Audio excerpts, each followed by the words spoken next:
So we are live. This is Trans Options here with Lindy Engineering for our hydrogen fuel cell model car race challenge. And we are here to ask some questions of our engineer. So we are live. This is Trans Options here with Lindy Engineering for our hydrogen fuel cell model car race challenge. And we are here to ask some questions of our engineer volunteers. So first of all, I just want to introduce myself. I'm Kristen Tomasicchio, Environmental Education Coordinator here at Trans Options, and I've compiled a list of frequently asked questions of our high school students participating this year, and I will send them off to our volunteer engineers. So if you guys wouldn't mind introducing yourselves and talking a little bit about how you got involved in our competition, please. No problem. I'm Gary Spingarn. This is my second year with the company, Lindy LLC. I started in our metals group that dealt with oxygen applications, a lot of thermo and combustion. Corporate communications came to me one day, and they came to the rest of our group asking about, hey, are you guys into alternative energy? We have this outreach program in Providence High School, right on the corner. I've been on projects like these all throughout college. I was involved in the Chemi Car competition, which is pretty much the same rubric, same kind of setup, except it's on a regional and a national level. And I had a bunch of experience, so I thought, shot. We are live. This is Trans Options here with Lindy. And then I'm Brent Schultz. I'm also a second year here with Lindy. Previously, I was in our manufacturing group as well as our hydrogen fueling. And currently, I am responsible for the Shell Eco Marathon, which is an event we do with Shell, the oil company, in which they sponsor student groups to produce cars that are big enough for an individual to ride in, and they try to drive around a racetrack using alternative energies, hydrogen, methane, ethanol, LNG, and so we are the hydrogen supplier for that event, and I'm responsible for managing that event, which will be taking place in Detroit this year. And so that's kind of my background within the hydrogen area. Matt? My name is Matt Iasagna, and I don't have any of the experiences they have. I did something like this in high school. It was fun, so I figured if I was able to get on the other side of it instead of being on the judging or on the competitive side, get into the judging side, I'll see what I can do. So, welcome. And I'm Matt Hershkowitz. I'm an application engineer for the industrial applications group that Brent actually used to work in, and Gary is now in. My experience as far as these goes, and specifically with hydrogen, more with automobiles, I've been involved in Formula SAE in college, as well as I've actually worked for one of the big four auto manufacturers as an intern too. So I've been around cars and propulsion and everything like that, engines for a little while. So sounds like we have a lot of experience in the room. So if you guys wouldn't mind just tackling the questions I G-chatted to you one by one. Doesn't really matter where we start on the list. If you have any particular ones that you wanted to kick it off with, they're just in a random order. Okay. All right, yeah, we'll just go down the list. I'll just read the question, and then I guess we'll discuss. Okay, question 1. My fuel cell runs the car for half of the length of the track, but doesn't manage to get the car to the finish line. What do I need to do to fix? What do I need to fix to increase the distance that my car travels? Okay. All right. Well, there could be a number of problems. You have to take a look at your car, see what's going on as it's going down the track. Are your wheels slipping? Are you getting the friction? Do you need to check your gear ratio? You might need to do that as well. You got to make sure all your connections are all right. You got to make sure the electrolysis is working. Not all these proton exchange things. So, this is it's a test model for a fuel cell. Normally, the bigger models this is a 1 or a 2 stack. Typically, you'll have 10, 20. That goes. I mean, some stacks they don't all come out the same. They degrade. And you might need to switch it out, but I would say first start with your car, really look at what's going on as it's going down the track, make sure you have your wheels oriented the same way, make sure you're not slipping. If you just stay at it, you should find the problem. Yeah, I would focus maybe on friction. I mean, are your wheels spinning more than they should? Are they getting the power they're creating actually down on the track? Again, gear ratio, make sure maybe you should be changing your gears around, go for a larger or smaller. And then, I don't know if they can leak test, but maybe you have a leak somewhere, so some soapy water on some connections. And if you see some bubbles coming up, that means you have a leak. These are pretty low pressure, so I don't think a leak would necessarily be that big of an issue, or you guys probably won't have that issue. That's something you could be looking at. Yeah, that's it. Okay, so excellent. So far we haven't had any responses, so let's just keep at them. Okay. All right. Next question. Is there a way we can create the hydrogen and then store it so we have a backup, so we have backup containers for race day using the supply tubing or balloons or syringes? We have tried, but the hydrogen seems to escape. Not surprising. So you're going to have that issue with hydrogen. It is the smallest molecule you're going to get. We've been having that issues. I mean, it's been an issue for a long time. The only way to really store it is in a cylinder or some kind of rigid container. Safety-wise, you're going to have to kind of weigh the pros and cons. Is it worth storing hydrogen? It is a flammable gas, so do you really want to be storing that? You got to make sure it's safe if you are storing it. But in terms of collecting it from and then sending it into the fuel cell, That stuff. I mean, the way one of the cars I worked with set up, we had a balloon that went over, this little tube and, fit over this. But the way this is set up, you need to use the tubing. I can't think of a viable solution off the top of my head that would work. On top of that, I don't know if that violates the competition rules. I really don't know. I thought you had to make the hydrogen on site using the electrolysis. So I would check on that. But given the equipment you have to use, I don't know. You can surely explore it, and if it's within the rules, go ahead. But I can't think of something off the top of my head where you can store the hydrogen safely. I mean, yeah, if you're going to do electrolysis and collect the hydrogen in a balloon, that's not that difficult to do. It's just getting it into the fuel cell with the connections given. I mean, there's different kind of tubes you can use. You have to get the hydrogen to go and flow through the fuel cell. So there's lots of little issues that would need to be worked out in order for you to store it. I would assume the best way to do it is just, I probably wouldn't do it. I mean, storing the hydrogen, it's easier, just to send the water and let the electrolysis happen. Yeah, just try and make the electrolysis do the work. That's what I would say. It is in the rules that they have to produce the hydrogen on site that day. But this was an interesting question, so I figured I'd throw it in anyway. Was it on site that day? Like, can they bring a test tube and some water and do electrolysis at the event, like the hour before? Right, which is exactly what I think that they were trying to do a workaround on. If they can figure it out, power to them, but we'll see. I mean, I remember we did that with electrolysis, and we would essentially put a battery and send the current through water, and we would separate the water, and we would separate it using a graduated cylinder, and get the hydrogen out. Then you need to find a way to get it into the balloon. So if you do that, probably with a syringe and a plunger. I mean, you guys have the syringes, so if you wanted to stick a tube up into a graduated cylinder where you've been collecting hydrogen from electrolysis, you essentially would have a syringe of hydrogen. You could go that route, and since you're already using a syringe for your water, I guess you could use that for your hydrogen, but I don't know if that's a way you guys want to go about doing it. Just a second here.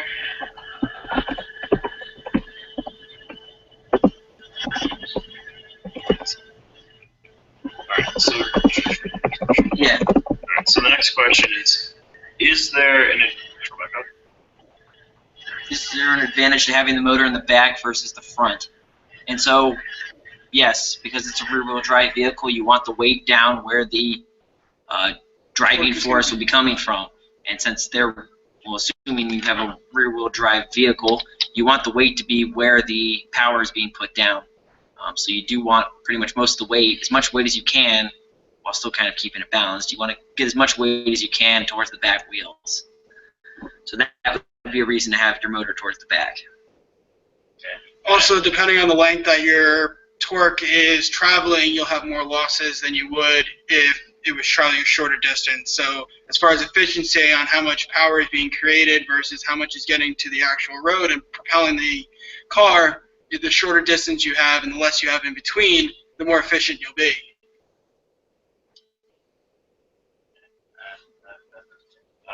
Okay. If there's no other comments, we can move on to the next question. Our car is, I like this one. Our car is pulling to the left. What do we need to fix? This happens all the time. One solution that we employed with our car, we tried 3 wheels. That didn't work out so well. And we went with 4 wheels, and what we found is if we keep the wheels in the back larger than the wheels in the front, that typically solves the problem. That's something you can certainly try. And again, check your wheels, see if one of them's spinning. Make sure your axle is Balance out. Yeah, you should balance also the car. Yeah, also make sure that both sides of the car are the same weight. If you have a heavier side, it's going to naturally turn that way. So check to see if your left side is heavier than your right side.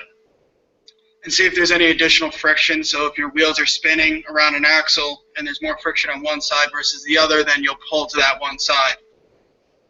I would say it's probably a balance issue. So if you just balance your car, you probably will have better. Yeah, that's the thing. Like, since we employed 4 wheels, we were able to work out the balance easier. I mean, this is assuming your wheels don't have a natural favor to one direction. So, I mean, that's probably the first thing to check is if your wheels Also, are your not alignment. going- Yeah, your alignment. Make sure that your alignment is correct. You have to take your car, your real car, in for alignment pretty often. So you should probably the same with your miniature car.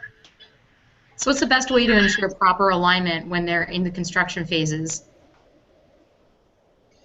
If you have a, what was the 90-degree? Protractor? If you have a protractor, you can make sure that your wheels are 90 degrees to your axle. That's the easiest way to, because your axle's going to Be the position of, or is is the position. So compare your axle to your wheels and then your axle to the body frame of the actual car. If you can do that, then you should be great. That should work out nicely. Yeah. And you want all 4 to do that.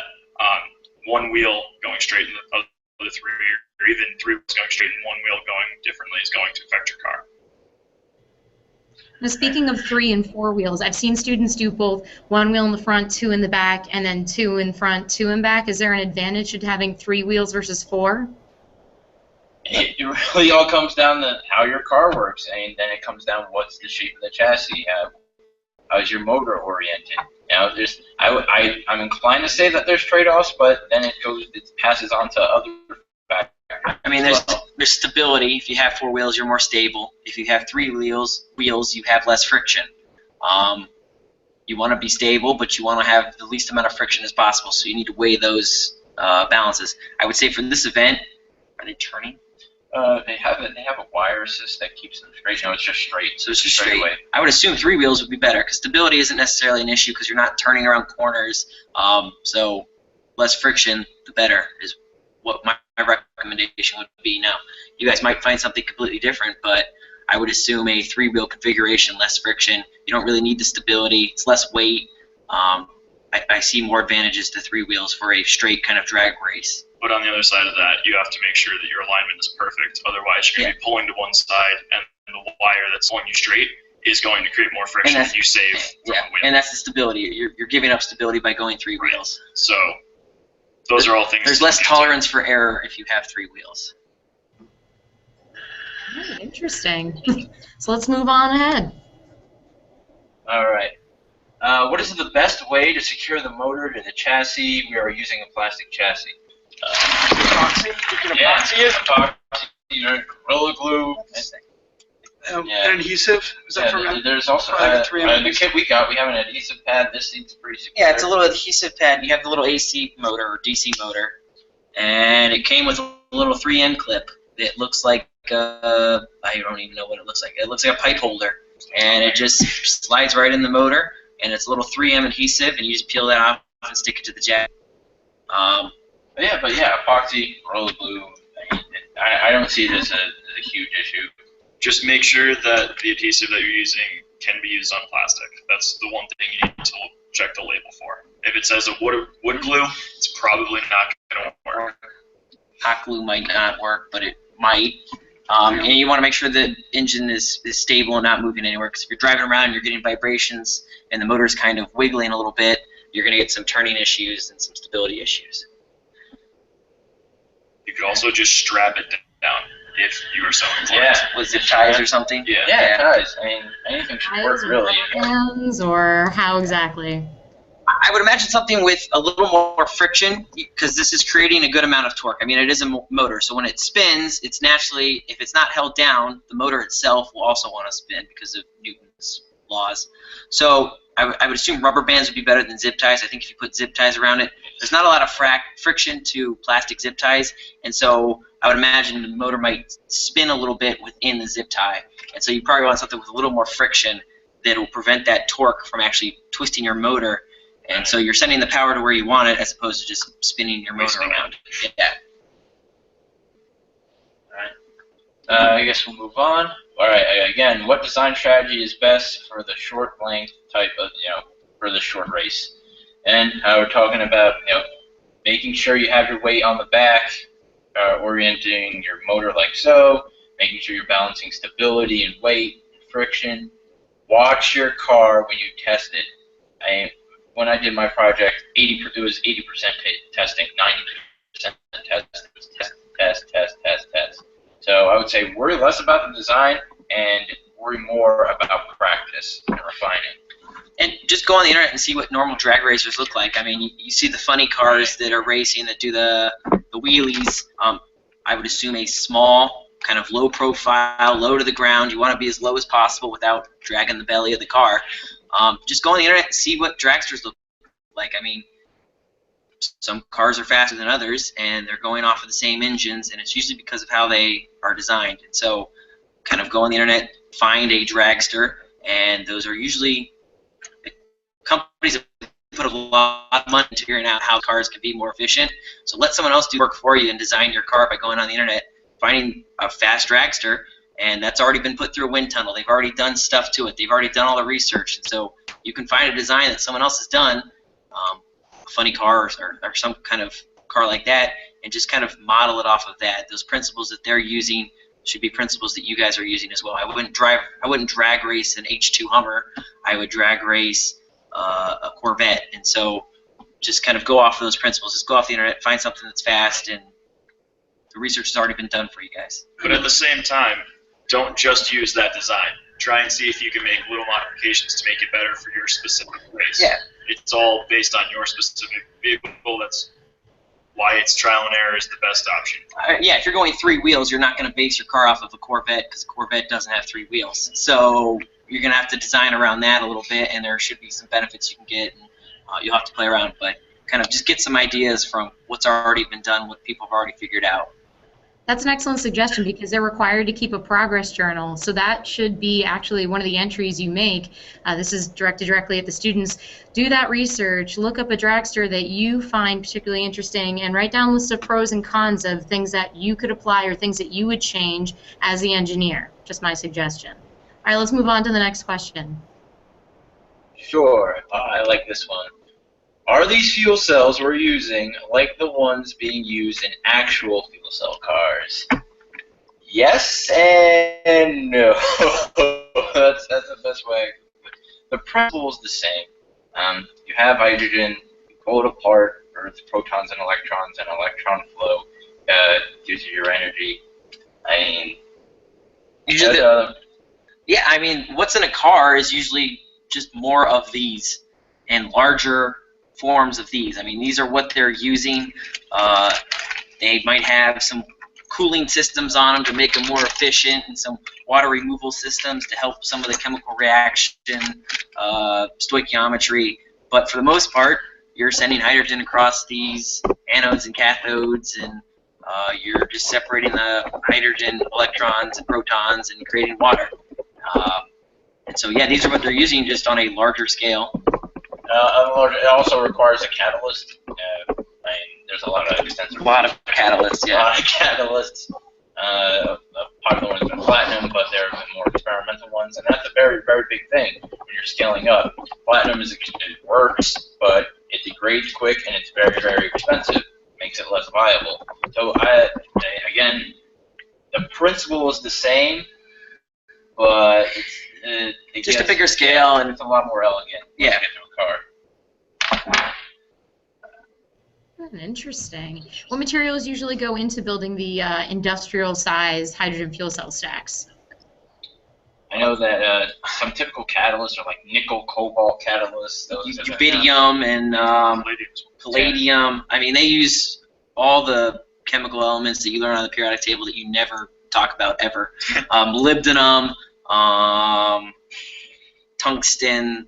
I mean, yeah, you look at some of these catalyst formulas, and it's 6 elements long, and it's a huge chain of things you don't even remember from the periodic table. They're just pulling some of the most random ones from the bottom left-hand corner they can find.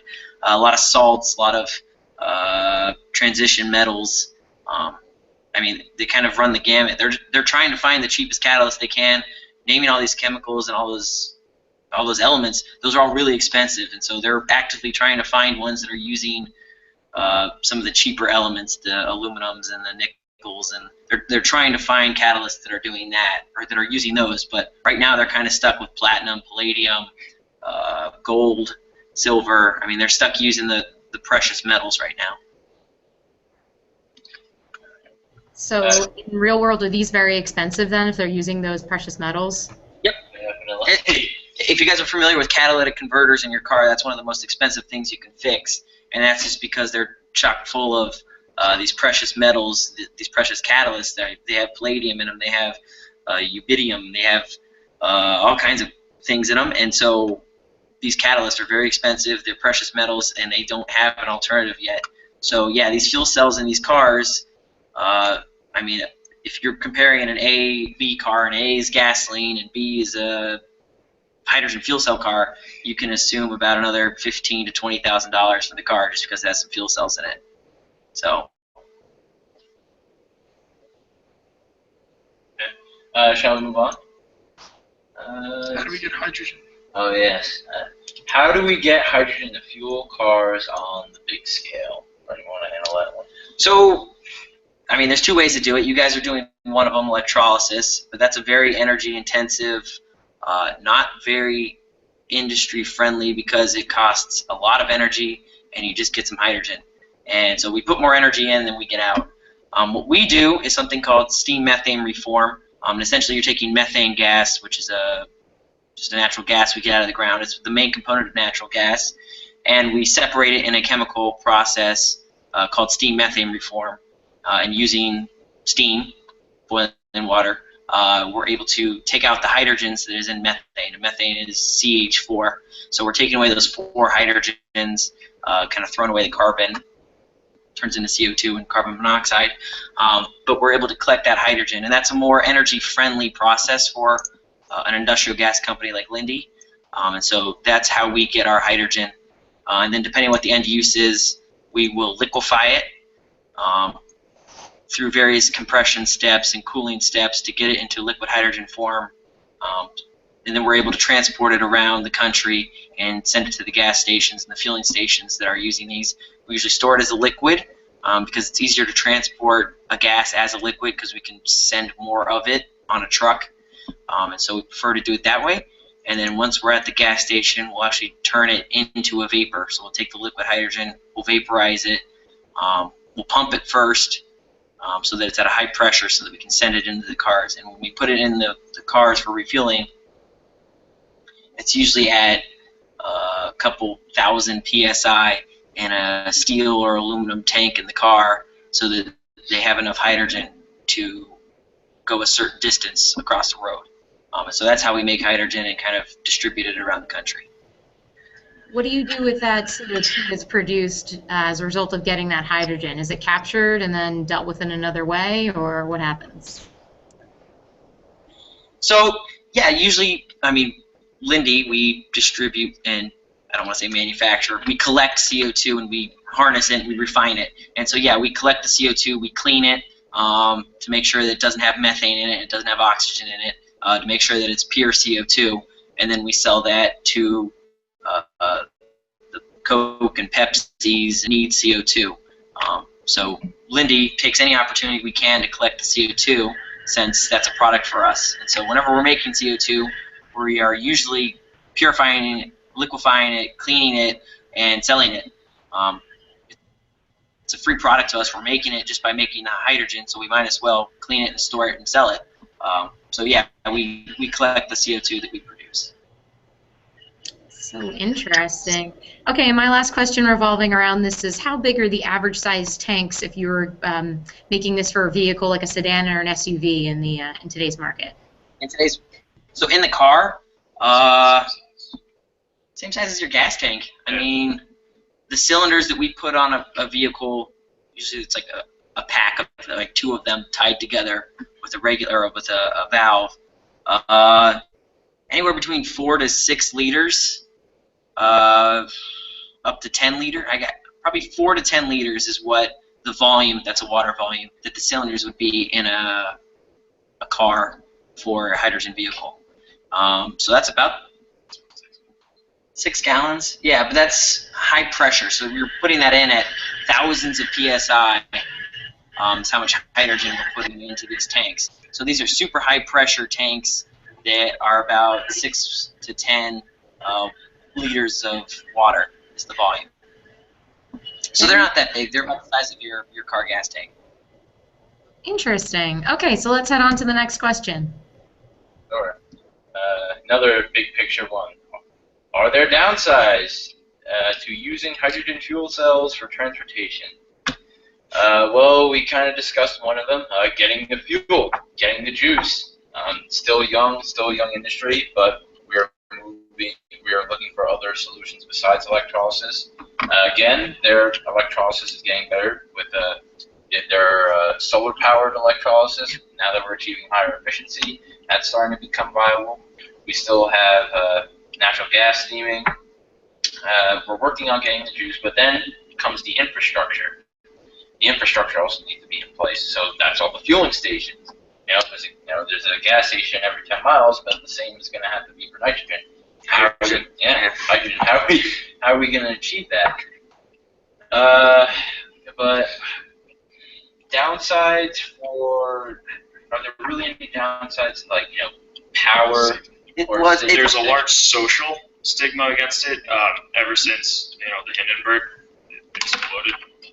Not great. It's the same gases, same issues. So the safety regulations on the cars have to be much stronger, because if you have a car accident, obviously you've got a lot of friction, a possibility of a spark. You need to make sure that high pressure hydrogen, which is flammable and at that concentration is explosive, is not it's protected and safe, so that you don't have a fender bender and have both cars explode. But that would be not ideal. Even in terms of flammability, though, I mean, gasoline is flammable. And there's actually videos on the internet you can see of cars that have gas on fire versus cars that are hydrogen that are on fire. One of the issues with hydrogen is when it's on fire, you can't see it. It's an invisible flame. So that's probably one of the main safety cons against hydrogen I see. Because when we say it's flammable, well, gasoline's flammable too. But hydrogen burns so much quicker. So if you have a car that catches on fire that has hydrogen, it's there and gone, and the fire's hydrogen's so light it kind of floats up in the air, and it stays very neatly. The flame stays very neat with how it is. It doesn't spread out. It kind of stays where the hydrogen is because it's floating up so quickly. So it's safer in that aspect. There are videos on the internet you can see of these 2 cars caught on fire. One's hydrogen and one's gasoline, and the hydrogen car is done being on fire in 15 seconds, and you really didn't see anything. The car didn't keep smoldering, and it didn't stay on fire. And you look at the car that had gasoline in it, and it's a slow burn, and it took 30 minutes for the car to be kind of use up all the fuel that was on it. So yes, it's flammable. Is it any more dangerous than gasoline? Not necessarily. It just has that stigma because of some incidences that the industries have had with hydrogen. And we got to touch on the biggest one of all, cost. Money, money, money. Right? I mean, these cars are very expensive for going over the catalyst and getting the fuel. But, this is how, innovation works. There's turnover, there's more money going in the funding produces better results, and we can work on getting cheaper cars. So, in my opinion, that's what I think is the biggest hurdle right now. fillings cost. Because people are going to want to buy a cheaper car. I'm not going to spend, $60, $70, $80, $100,000. Yeah, and right now, as a company, we're having kind of a chicken or the egg issue. Do we build hydrogen fueling stations in hopes that the car companies will build hydrogen cars? Or do the car companies build hydrogen cars in hopes that someday companies like us will build hydrogen fueling stations? And nobody wants to take that initial investment that needs to be taken to get into the hydrogen field. And so we've worked with several car companies to kind of guarantee that we will build stations if they build cars, but that's still kind of a slow process. And we are businesses, we're here to make money, so there needs to be a business case for us to build these facilities. And without the car companies building hydrogen cars, people won't be building hydrogen stations. So that's an issue. So then why has California become such a model state for hydrogen fueling stations? I would say the main reason for that is they are providing funds. They are giving grants. Linde as a company has received several grants from the state of California to build hydrogen fueling stations. Without those grants, the business case isn't really there. It costs a couple $1 million to build one of these fueling stations, and the state of California is giving us a large portion of that money to build these fueling stations. Without that, the business case isn't really there. And so the state of California has made it a point that they are going to be the forerunner in hydrogen. They have lots of money that they are, I don't want to say lots of money, they have money that they are dishing out to companies that are building these facilities in hopes that they'll kind of make a blueprint for how it should be in the future and build up that infrastructure, get more hydrogen cars in the area, and so they're kind of making an investment in us and our competitors to build these stations and hopefully bring that industry to California. So California is kind of the leader in hydrogen just because of the funds and the grants that they're issuing to companies like ours. Interesting. All right. Well, hopefully New Jersey will kick in some more money towards hydrogen engineering. Has there been any talk of that recently that you know of? Because I'm unaware. No, not New Jersey. New Jersey's really good with solar power. I think we actually have the most solar panels in any state, which is impressive because I don't think we have that much sun. Yeah. But there is some alternative energy push in New Jersey. It's just not necessarily towards hydrogen. So maybe in the coming futures, but we haven't heard anything anytime soon. All right. Well, do we have any more questions to address? One more. What is the best way to store the fuel cells between testing? That's a good one. Okay. Disconnect it. Yeah. Disconnect it. One thing that my team did is wrapping it in aluminum foil, as air degrades it. And so let's say it's degrading and you're having some issues. I don't know if I take this apart, if the membranes can readily come out. What you can do is if you're having some issues and you're out of fuel cells, take it apart, take the membrane right in there, dip it in water, and then reconstruct it. But in the meantime, keep it out of the air, and wrap it in something. Cellophane wrap, plastic wrap, yeah. Ziploc bag, anything that'll make sure to keep the atmosphere constant so more air is not flowing over than it needs to. That's good to know on our end too. We've been putting them in Ziploc bags. Can we put them in all together in one giant Ziploc bag, or is it better to keep them separated somehow, like with some cellophane in between, or what would you suggest? You get them in one giant bag, you have more air in the bag. That's I would just wrap them in cellophane wrap. Right. And then you can put them in the bag. And then you can put them in the bag. Yeah. But you want to have like a tight seal over where the connection is, and so cellophane will adhere to it, and it won't allow that little buffer space that you have in a Ziploc bag. It's not like you're going to inert the bag with nitrogen or anything like that. So I would just think that cellophane wrap, or a plastic bag would be fine. Put them all in one bag, that's fine, I guess. If you have an issue with the bag, though, you just ruined a bunch of fuel cells as opposed to one. So, I don't see an issue with putting them in the Ziploc bag. Okay, well, I have some questions of my own. I visited some high schools recently in the past few weeks, and I had some questions about the gold pins that go into the fuel cells to connect them properly. Is if they run out of gold pins or they lose them or whatever happens, what would you suggest as an alternative to those pins? Copper. Yeah. I mean, That works. they're using gold. I'm assuming they're gold. I mean, they're painted gold. I find it hard to believe they're mostly gold. Gold-plated. Gold I plate. just assumed they were. I just assumed by the color. I don't know necessarily what is involved in their I don't composition. know what they are, but they're probably using gold just because gold is a fantastic conductor. But copper is an equally as good conductor And readily available. You can probably find some small gauge wire, copper wire, that you can get the right size, and I would just use copper wire. Honestly, they sell these things at Hobby stores. hobby stores, Lowe's, Home Depot, any construction place will have that has an electrical section will have these, because this is a fairly common thing. What is it? Conduit? No. Yeah, I guess. Okay. The other question that I have for you is the students have been going in between using balloons or the syringes to collect the gases from their fuel cells. Do you see any advantage one way or the other, or what would you recommend? What are some tests that maybe they could conduct to find out for themselves? Do you have any input? So I would think a syringe is better airtight-wise. A balloon is pretty porous. Everyone knows you put helium in a balloon, and 3 days later the balloon's sitting on the ground.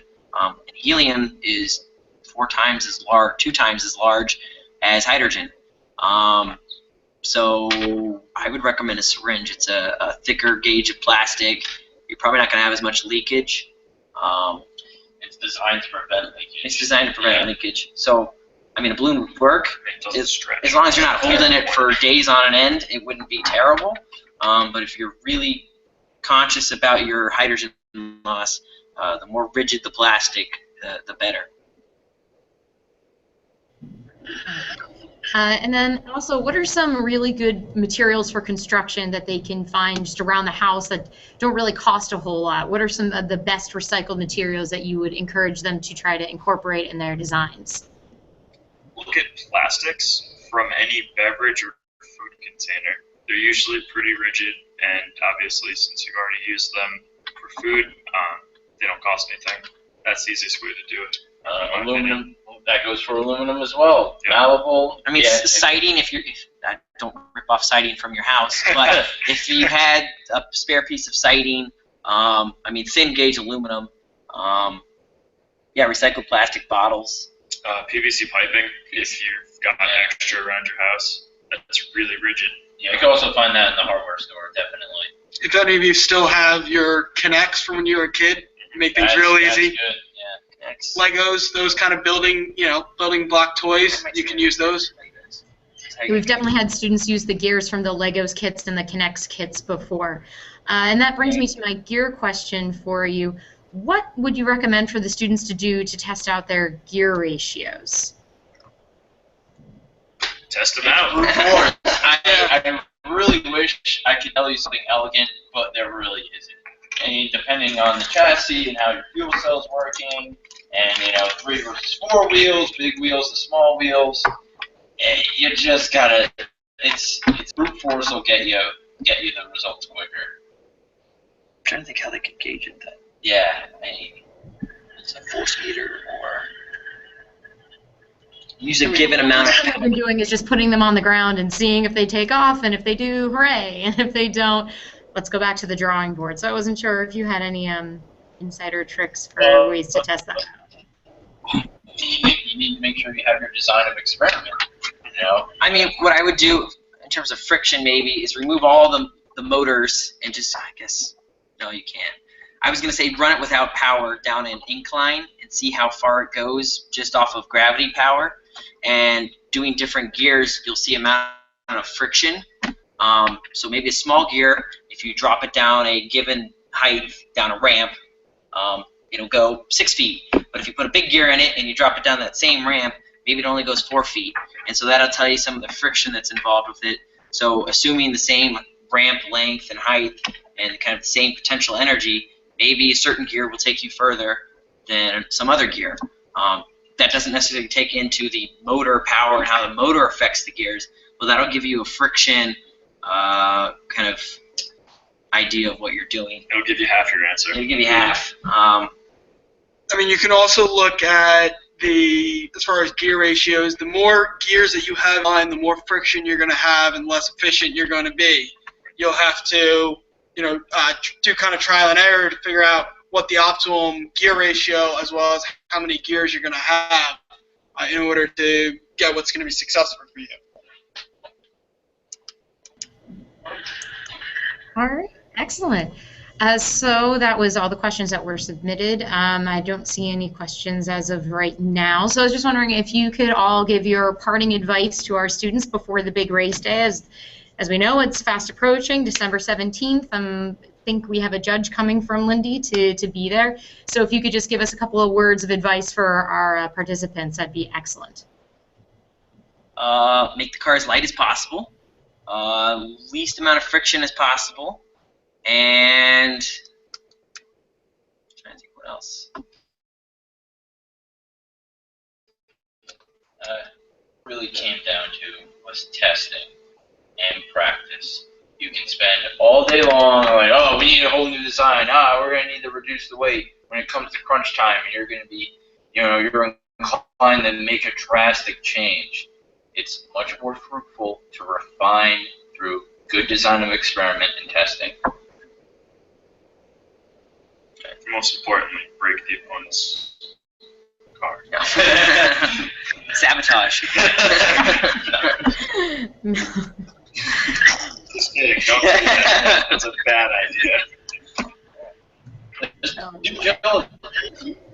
Just practice with your car. Do the research on your car. Try all the gears that are given. Try different wheel configurations if you can. Make a car that's kind of flexible that you're able to mix and match with.